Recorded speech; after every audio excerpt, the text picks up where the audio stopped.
Hi folks, how y'all doing? We're starting section 3.5, which is subspaces. Let's go ahead and get started. So we've seen this definition before, but I want to repeat it. A subspace of Rn is any subset of Rn which is a span of vectors in Rn. Um, that's all is required. It just has to be the span of a set of vectors. So as an example, if we wanted to use a definition to prove that this set of vectors in which x is 2w plus 3y and z is 4w plus y, show that that's a subspace of R4. Well, in that case, the vector wxyz, since x is 2w plus 3y, I can rewrite x as 2w plus 3y, and I can write z as 4w minus y.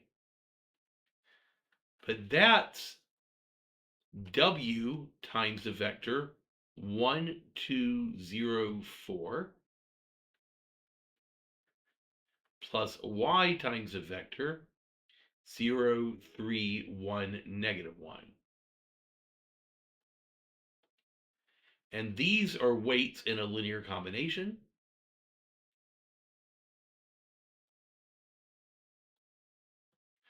And so this set of vectors is the span of the vectors 1, 2, 0, 4 and 0, 3, 1, negative 1. And therefore, because any set which is a span is a subspace, this is a subspace of R4.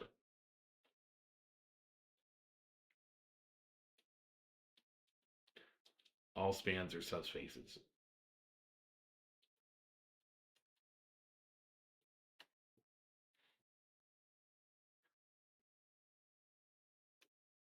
We have a theorem about subspaces. All subspaces are closed under addition. We've seen that term before. It means that anytime the vectors u and v are in S, then their sum is also in S. And it's also closed under scalar multiplication, which says that whenever u is in S, then all scalar multiples of u are in S. And in fact, this is a two-way rule. All subspaces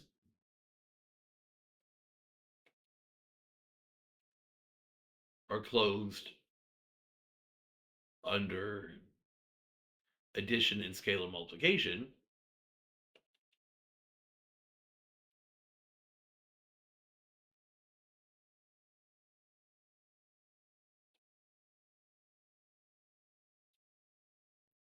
But the other way around, all sets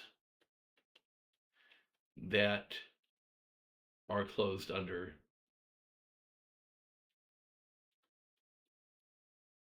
addition and scalar multiplication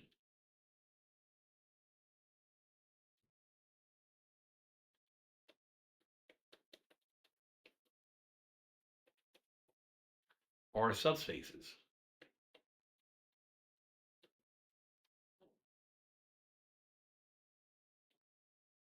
And so in the next example, we're going to try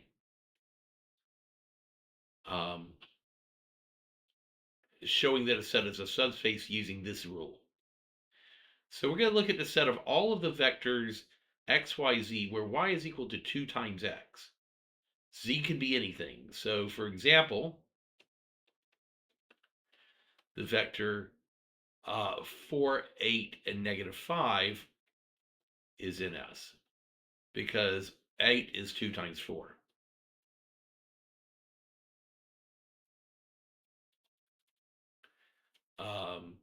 Negative 5, negative 10, negative 1 is in S because negative 10 is 2 times 5.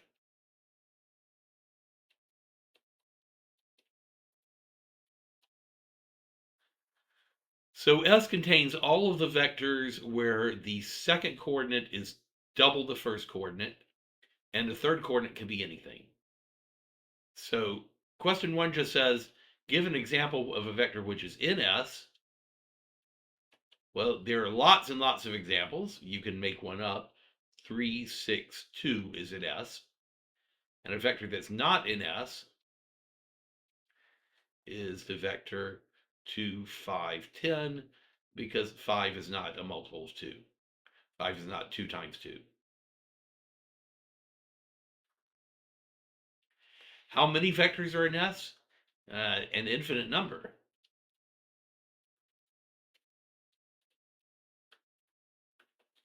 X could be anything, Z could be anything, Y just has to be 2 times X, but since X and Z can be any infinite value, um, then there are an infinite number of vectors that are in S.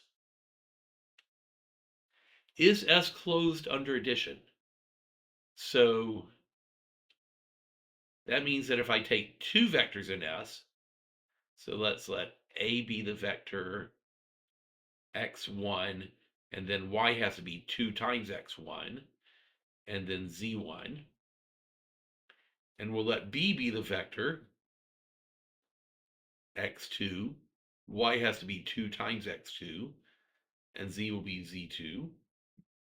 If we add them together, we get x1 plus x2, and we'll get 2 times x plus 1 plus x2,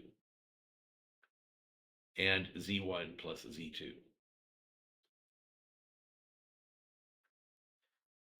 Because if I add these, I can factor out the 2, and the y coordinate is still equal to 2 times x after we add them, and so a plus b is in S. And therefore, yes, this set is closed under addition. I take two vectors that are in S, add them together, the combined vector still follows the rule that the y coordinate is 2 times the x coordinate.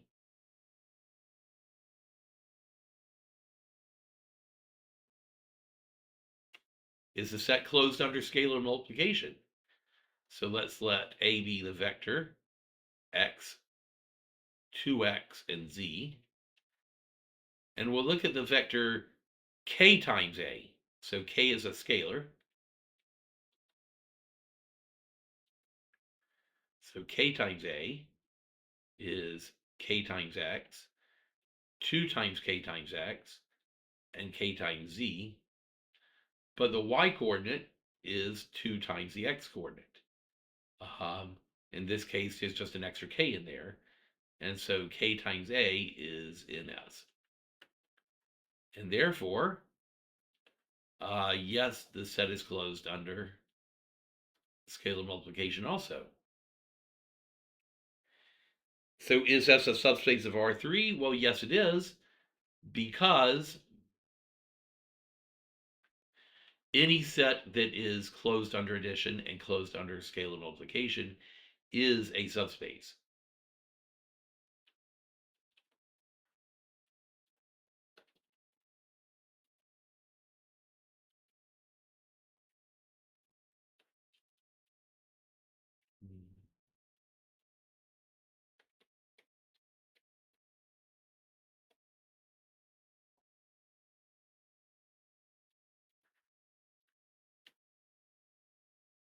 So instead of showing that this set was a span, we showed that it was closed under addition and multiplication, and that makes it a subspace also.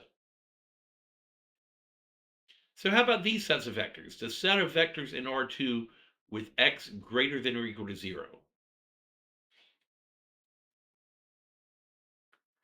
So it's these vectors over here in quadrants 1 and 4. X has to be greater than or equal to 0. Since it's equal, it will also include the y-axis as well. And I'm going to say no, it's not a subspace, because if I take a vector that's in S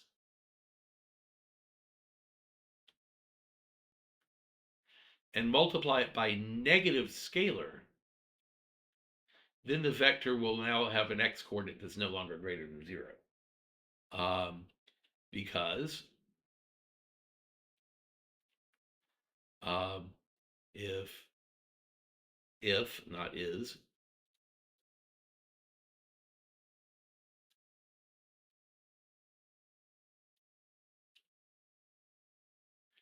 and k is a negative scalar,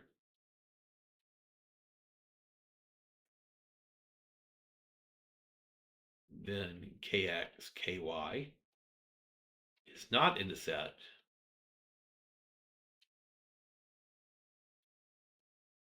and so the set is not closed under scalar multiplication.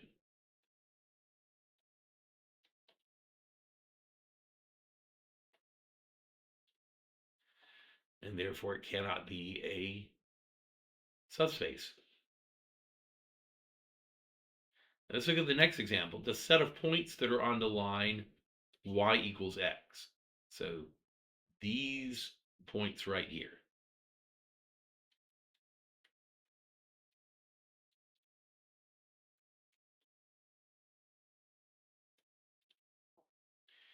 So this includes 1, 1, and 2, 2, and 3, 3, and well, any number with itself, negative 6.4 and negative 6.4.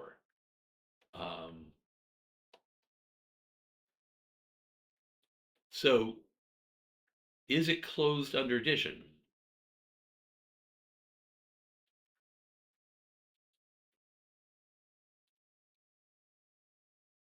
And the answer is yes.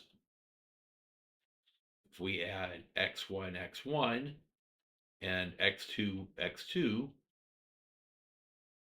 then we get x1 plus x2 and x1 plus x2, but the y coordinate equals the x coordinate still, and so it will still be a point on this line. Is it closed under scalar multiplication?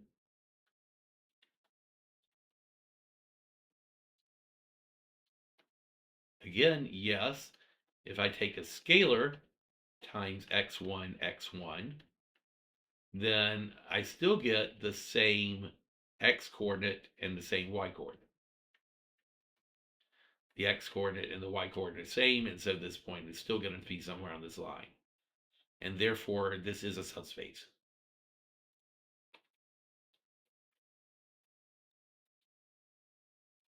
In fact, it is the span of the vector 1, 1. That is all of the multiples of 1, 1. They're linear combinations, but since we only have one vector, there's nothing to add, so it's just multiples of 1, 1, and that's all the points that are on this line. So it is a subspace.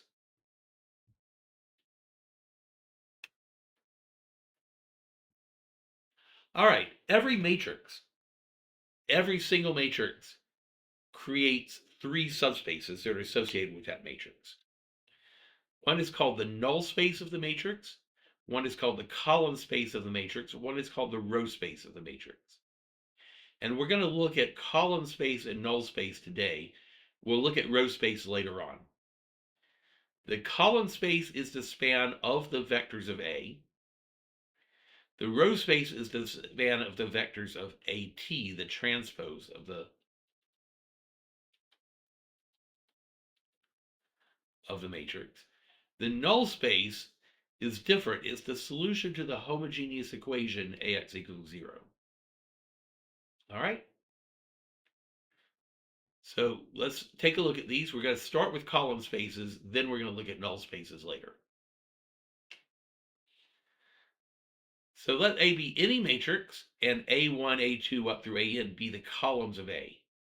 The span of those columns is a subspace because all spans are subspaces, and we abbreviate it as the column space of A. We just write COL, and then the matrix comes after it. So as an example, the column space of this matrix is the span of the vector 3, 2, and 5, -1. Now the question says to describe it, it turns out that the span is R2. And we know that because these two vectors span R2.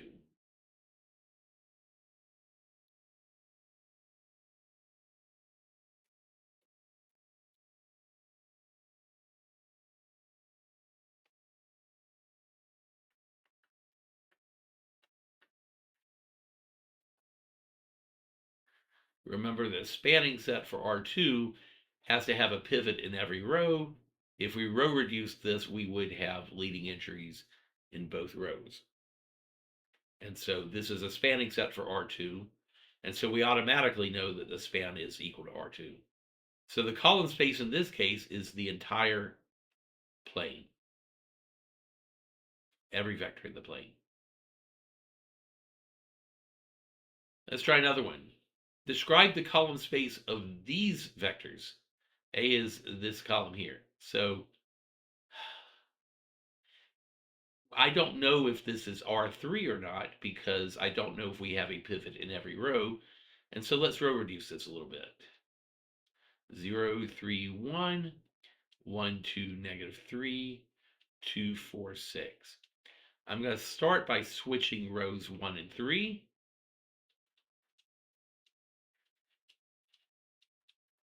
So I have a 1 up here.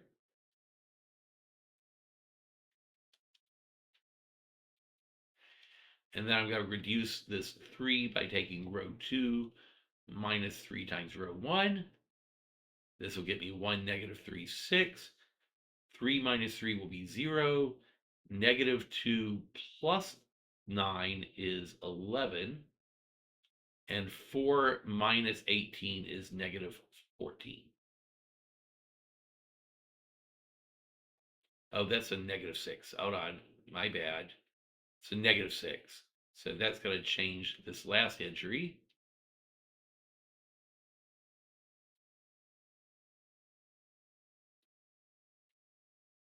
Try this again. This is going to be 4 plus 18 is going to be 22. 0, 1, 2. Well, I can already see what's going to happen here if I take this row and divide it by 11. 1, negative 3, negative 6. 0, 1, 2, 0, 1, 2. And then take row 3 minus row 2. I'm going to have a 0 in the bottom row.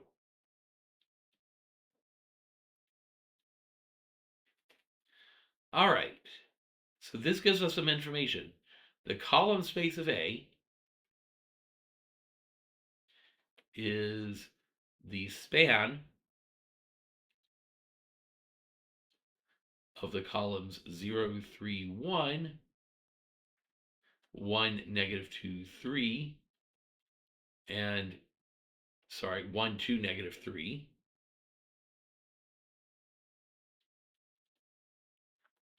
and 2, 4, negative 6. But this is not equal to R3.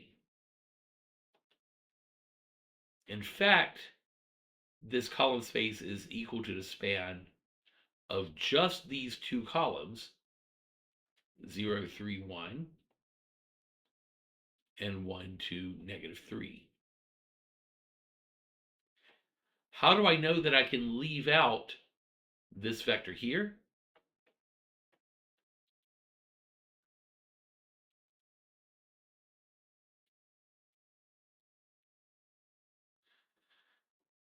Well, one of the reasons is that when I row reduced, I found that there was no pivot in this column. But what that's actually telling us is that this vector doesn't give us any new linear combinations. If I have a linear combination, A times 0, 3, 1 plus B times 1, 2, negative 3 plus C times 2, 4, negative 6. Well, this vector is 2 times this vector. And so this linear combination is equal to A times 0, 3, 1 plus b plus 2c times 1 negative 2. I'm sorry, I want to make the 2 negative. 2 negative 3. That is, this is b times 1 plus c times 2, and b times 2 plus c times 4, and b times negative 3 plus c times negative 6, which is what we have over here. But this is just a linear combination of these two vectors instead of all three vectors. And so any combination of these three vectors can be simplified to a linear combination of these two vectors. And so since this is a span of just two vectors, this is a plane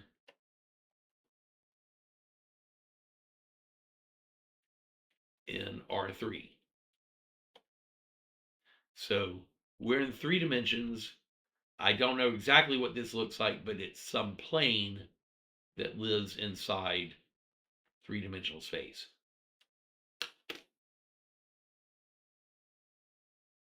All right, that took a fair amount of work to get to that result. The column space is the span of all of the vectors. That's the definition.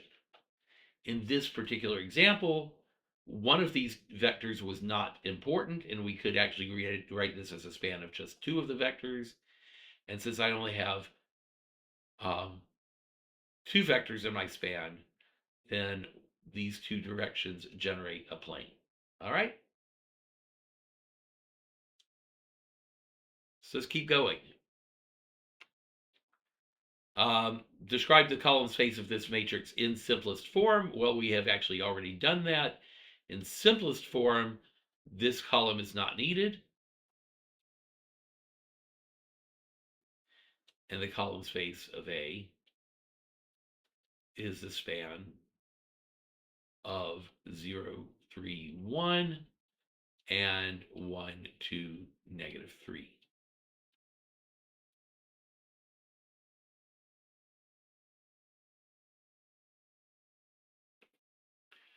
All right, let's move on. We've looked at some examples of column spaces. Let's look at a null space. The null space is the solution set to the homogeneous equation, which means that we're going to be solving a system now and not just taking the span of some columns. So let's try this example again here. Let's look at the null space of this matrix. So if we start with this matrix here,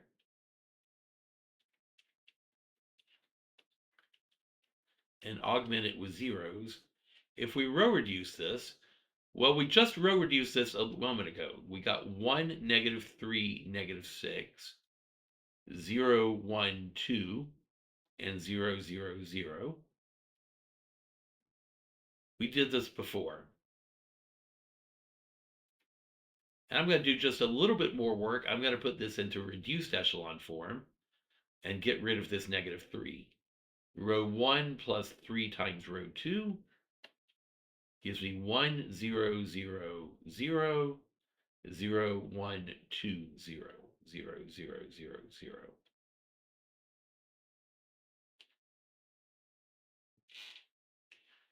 The top equation says that x is equal to 0. The second equation says that y plus 2z is equal to 0. The bottom equation doesn't give me any information, so I set z equal to a parameter t, and then rewrite this equation as y is equal to negative 2t. And so x, y, z is equal to t times the vector 0, negative 2, and positive 1.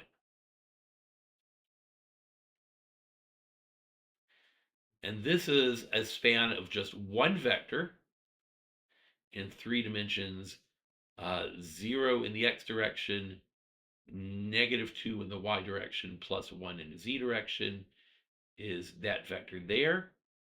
The span is all multiples of that vector. And so that's what our null space looks like. So the null space is the span of the single vector 0, -2, 1.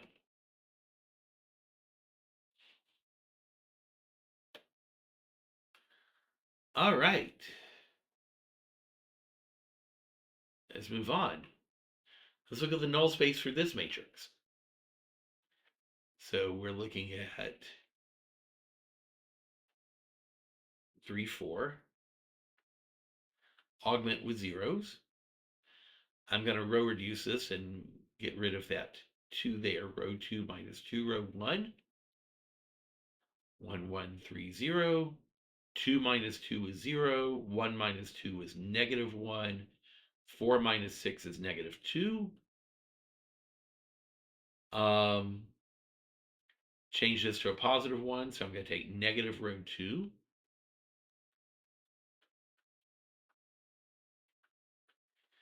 And then take row 1 minus row 2. Row 1 minus row 2 is 1, 0, 1, 0, 0, 1, 2, 0. I have 3 variables here.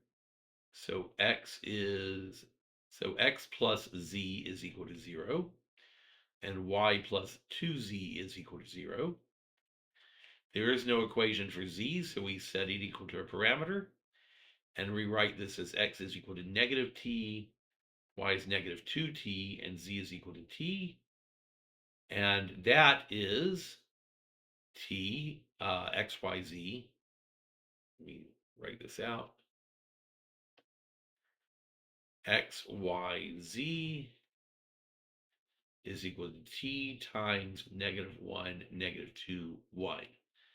And so this null space of this matrix is the span of the vector -1, -2, and 1.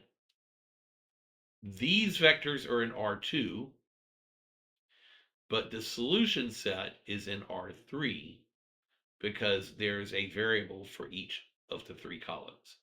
And I have to express all 3 of those variables into my solution set. So the null space for this matrix is in R3, not in R2. All right, let's keep going. Let's say that we have a subspace. So a subspace is a span.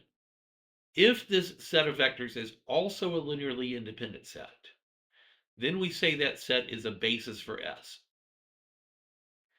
And however many vectors are in a basis, if B contains n vectors, then we say n is the dimension of the subspace S.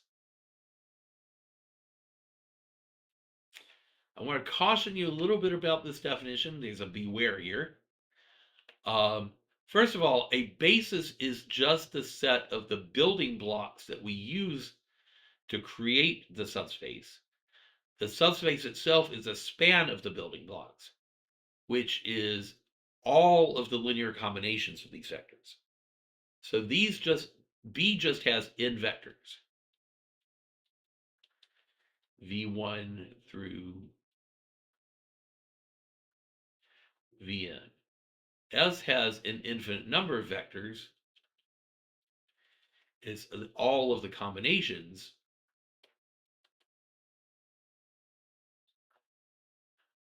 C1 times V1 plus C2 times V2 all the way up through Cn times Vn. It's all of the linear combinations. So a subspace is much, much larger than its basis. The basis is just a building set. The subspace is a span of that building set. So be careful about your notation and using it correctly on exams, okay?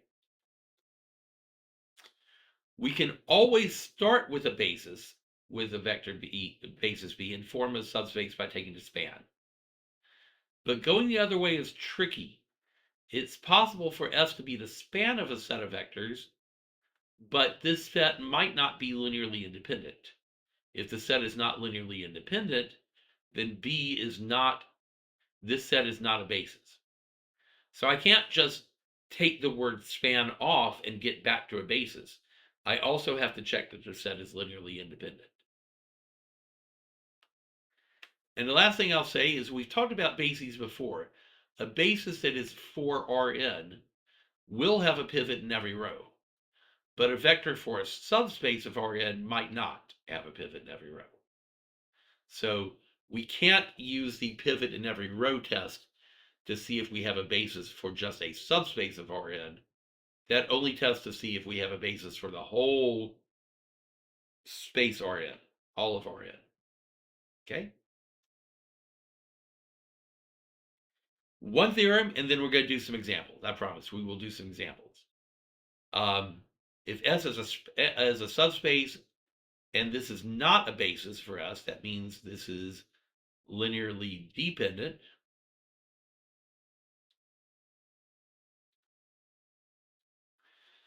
Linearly dependent means we do not have a pivot in every column, so there is a free column, or maybe more than one free column. Then if we remove that column from the set, then the remaining columns do have a pivot in every column. And so we can take a subset of these vectors by removing the free columns, and then we do get a basis for S. So let's try an example of that. Let's find a basis for this span. So what we're going to do is we're going to row reduce this.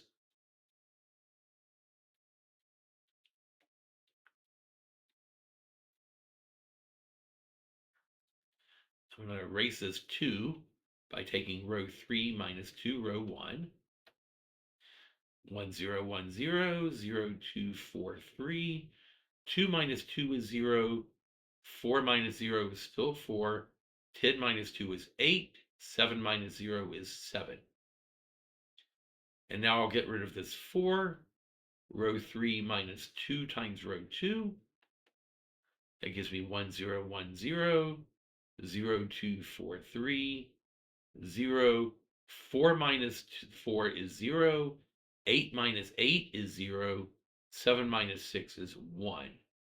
And I have leading entries in columns 1, 2, and 4. Column 3 is free. And that means that this vector is not required. And so the basis is the set 1, 0, 2, 0, 2, 4, 0, 3, 7. Just as a reminder, a basis must have a pivot in every column. Since the third column does not have a pivot, I have to remove the third column in order to get a basis. So the question is, find the basis for the span. This is my basis.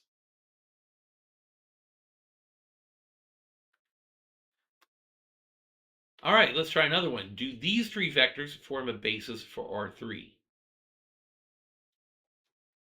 Well, to be a basis for R3, then we have to have a leading entry in every row and every column. Let's see if we do.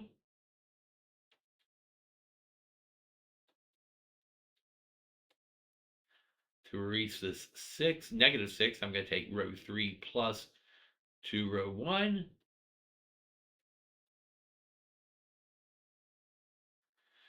Negative 6 and 6 is 0. 7 and negative 8 is negative 1. 5 and negative 4 is positive 1.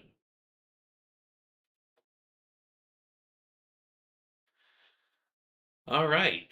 So then when I erase this with row 3 plus row 2,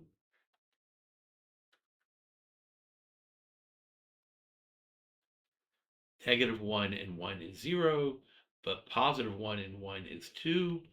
I have a leading entry in every column. And so, yes, these do form a basis for R3.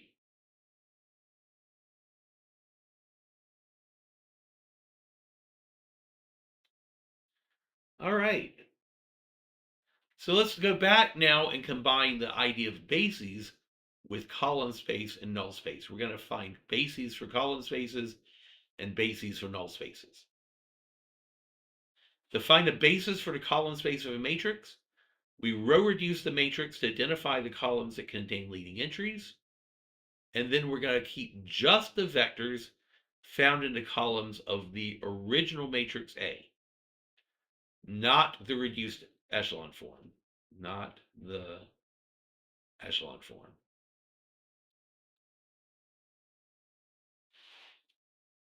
So let's try a couple of examples.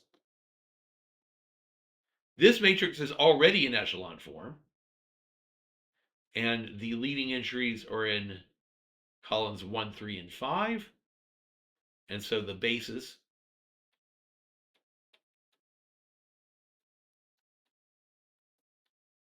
is a set of these columns 1, 0, 0, 0, 0, 1, 0, 0, and 0, 0, 1, 0.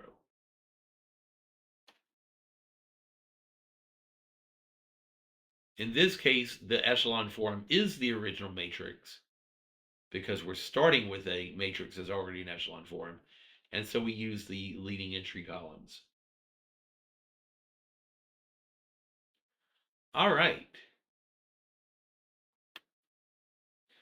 Now let's find a basis for this vector matrix. So we're going to have to, first of all, row reduce this. If we row reduce this, we get the matrix that we were just looking at. 1, 4, 0, 2, 0, 0, 0, 1, negative 1, 0, 0, 0, 0, 0, 1, 0, 0, 0, 0, 0. That's the matrix A from the previous example.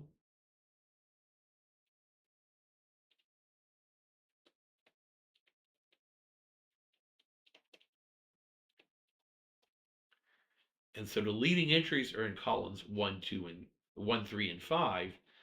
But now, because this matrix is not in echelon form, we use columns 1, 3, and 5 from the original matrix. And so the column space of this matrix,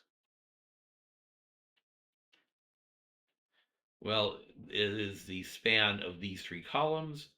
The basis is the set 1, 3, 2, 5, 0, 1, 1, 2, and negative 1, 5, 2, 8. The column space itself is the span of those columns.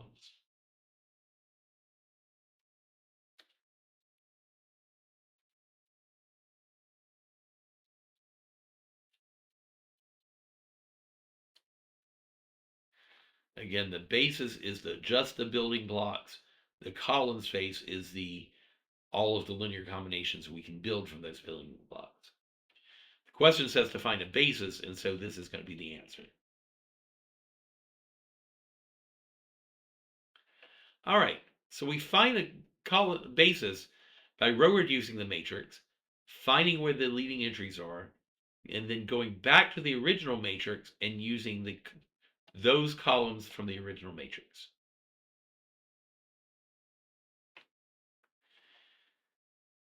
Now, turns out that we don't need a special procedure to find a basis for the null space. The process that we did earlier when we did examples 103 and 104 always produces a basis. That is, augment with zeros and then solve the system. So let's try this example. We have a matrix here. We're going to find the basis for the null space. So we're going to augment with zeros.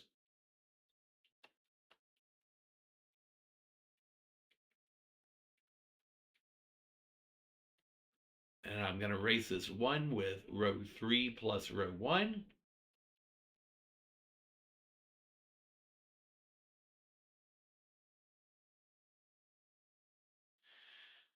All right. I'm going to take this row and divide it by 2. Row 2 divided by 2.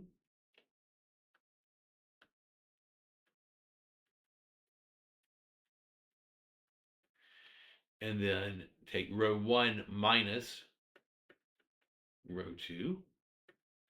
And that's going to give me 1, 0, 1, 0, 0, 1, 2, 0, 0, 0, 0, 0. All right. So x and z add up to 0, and y and 2z add up to 0.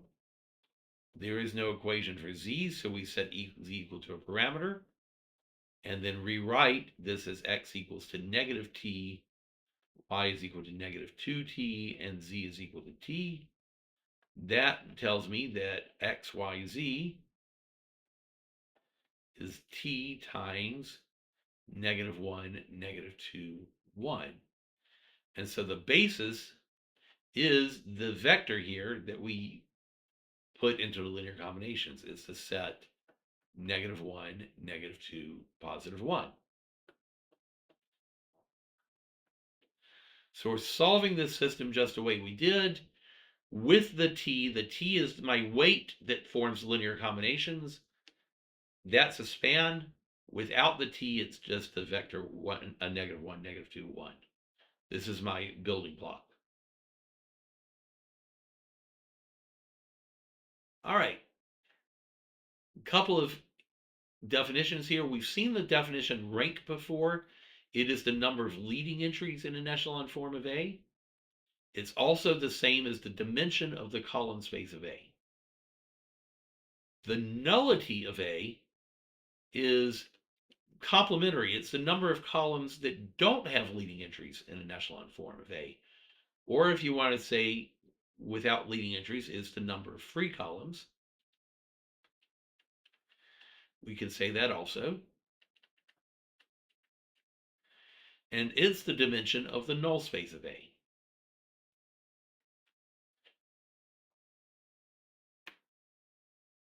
And because every column either has a leading entry, which of course means it's part of the rank, or it doesn't have a leading entry, which means it's part of the nullity, then the rank and the nullity, the rank of the matrix and the nullity matrix, always add up to the total number of columns equals n. That seems pretty simple, but we will use this to answer questions about whether something is possible or not. Let's try a few examples, and then we're going to wrap up. Can a 6 by 9 matrix have a two-dimensional null space? Well, the answer is no. If I have a matrix that has 6 rows and 9 columns, this will take me a moment.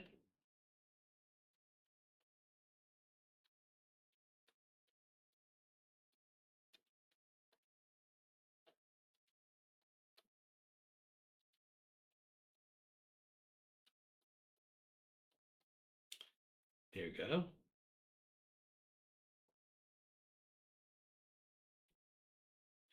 Well, then the most leading entries I can have is 6. So the maximum rank is 6.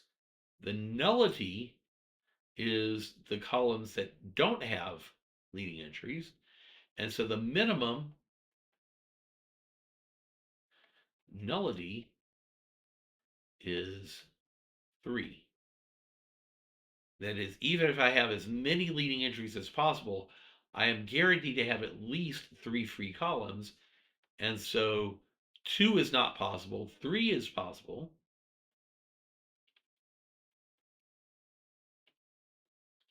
but not 2.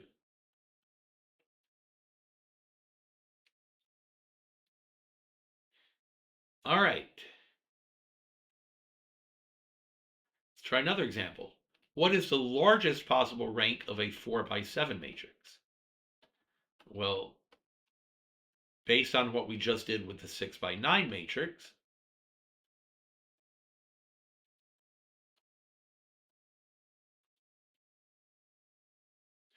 the maximum we can get for the rank is 4. After 4, we run out of rows. And so we're limited by the number of rows in this case. So the maximum rank is 4.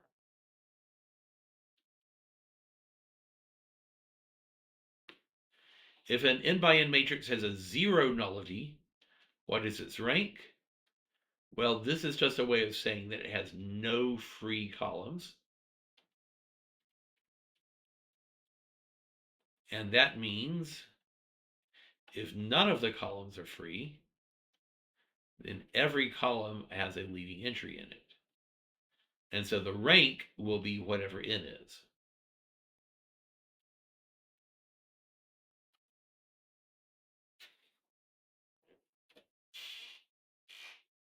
Last one. A 5 by 7 matrix has a two-dimensional null space. So we're looking at a 5 by 7 matrix.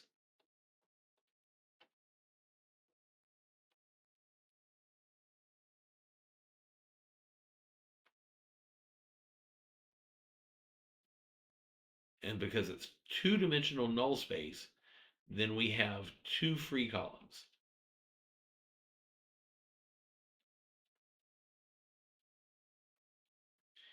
And if we have two free columns, then every other column must be basic. And the question is, do these columns span R5? Well, since we have a leading entry in every row,